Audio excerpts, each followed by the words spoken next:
যে মৰ্চা ফ্ৰণ্ট বা ঐক্যমঞ্চ এইবিলাক হৈছে বাৰিষাৰ ভেকুলী সদৃশ। আগে আগে তট কৰিব, বাৰিষাৰ আগে আগে বাৰিষা নোহোৱা হ'ব, ভেকুলীও নোহোৱা হ'ব, বাৰিষা নোহোৱা হ'ব, ঐক্যমঞ্চ নোহোৱা হ'ব। আছে জানো ঐক্যমঞ্চৰ পৰা এটা নাই, নোহোৱা হ'ল, এখন ঠেং নোহোৱাই হ'ল।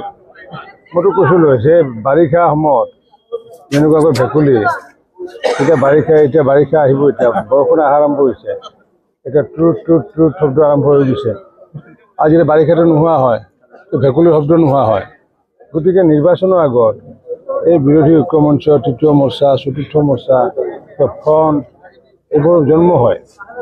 আৰু ঠিক ইলেকশ্যনটো যেতিয়া নোহোৱা হয়, আৰু তেতিয়া ভেকুলী যেনেকৈ নোহোৱা হয় বাৰিষাৰ পিছত, ঠিক তেনেকৈ তেওঁলোকেও নোহোৱা হয়। গতিকে সেইকাৰণে মই আগৰ পৰাই কৈছোঁ যে এই মৰ্চা, ফ্ৰণ্ট বা ঐক্যমঞ্চ এইবিলাক হৈছে বাৰিষাৰ ভেকুলী সদৃশ।